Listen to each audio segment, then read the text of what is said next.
Good morning, and welcome back to America's Leaders from Coast to Coast, the 250th anniversary edition. Today is day 55 of the year, Tuesday, February 24th, 2026. I'm Stephen. And I'm Leah. We are heading to the Midwest today, the great state of Illinois. We are looking at District 10, which encompasses the beautiful, highly educated North Shore suburbs of Chicago, stretching right along Lake Michigan. And Leah, today we are profiling a man who just received one of the absolute biggest promotions in the Democratic Party for the 119th Congress. We are talking about Representative Brad Schneider. Stephen, if you want to understand how the Democratic Party is operating right now against the new administration in Washington, you have to understand Brad Schneider. Because in November of last year, his colleagues officially elected him to be the chair of the new Democrat coalition. And we need to explain how much power that title actually holds. The New Dems are a bloc of 108 center-left lawmakers. They represent more than half of the entire Democratic Caucus in the House. They are the pragmatic, pro-business, moderate wing of the party.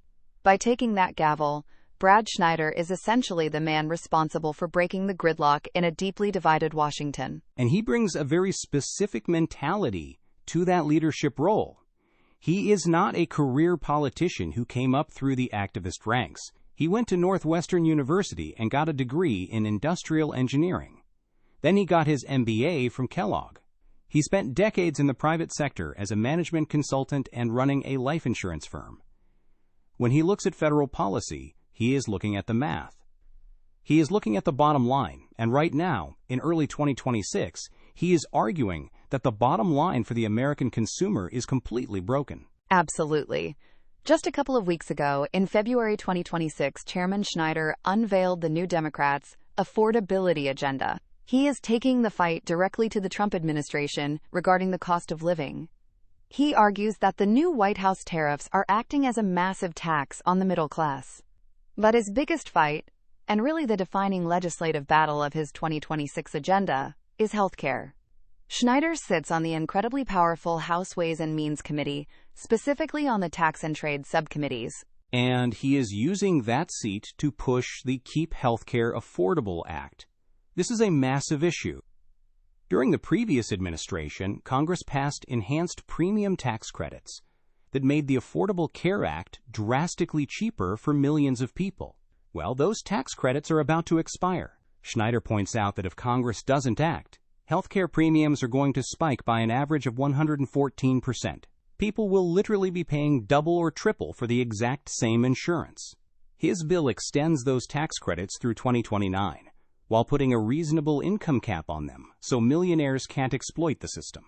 It is a classic pragmatic New Democrat solution. But as much as he focuses on domestic economics, we have to talk about foreign policy. Because he also sits on the House Foreign Affairs Committee.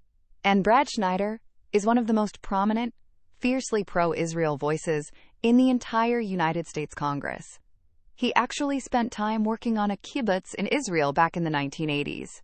He is the co-founder and co-chair of the Congressional Abraham Accords Caucus, which is focused on building economic and diplomatic ties between Israel and the Arab states. He travels to the Middle East constantly to meet with leaders from Saudi Arabia and the UAE. But his support for Israel does not mean he gives the Israeli government a blank check. In late 2025, after a massive audit revealed severe human rights abuses in Israeli prisons, Schneider made international headlines. He publicly demanded the immediate removal of Itamar Ben-Gvir, who is Israel's national security minister. Schneider argued that Ben-Gvir is a dangerous extremist whose conduct undermines the U.S.-Israel relationship. He is trying to thread a very delicate needle, being unapologetically Zionist and defending Israel's right to exist, while aggressively calling out the extreme right-wing factions within Netanyahu's cabinet. And he has to thread that needle carefully because he is facing a massive political challenge at home. The Illinois primary election is coming up next month in March 2026, and Schneider is facing a fierce primary challenge from Morgan Coghill. Coghill is running almost entirely to the left of Schneider on the issue of Gaza, arguing that the United States is funding a genocide and demanding a total halt to military aid. Schneider is pushing back hard, reminding voters that Hamas initiated the war with genocidal intent on October 7th, and stating bluntly that he will never turn his back on the Jewish state. It is the defining wedge issue in his district right now. But Schneider isn't just focused on international affairs. He is also delivering heavily for the North Shore. In February 2026, he just announced that he successfully secured $12.5 million for 15 local community projects. He got $1 million to upgrade the George B. Prindle Water Treatment Plant in Highland Park, which provides clean drinking water to 70,000 people. He got another $1 million for shoreline restoration at the Vernon Hills Park District. He is reminding his constituents that while he is fighting global wars and leading national coalitions, he is still fixing the water pipes in Lake County. He is definitely proving that he is willing to play hardball.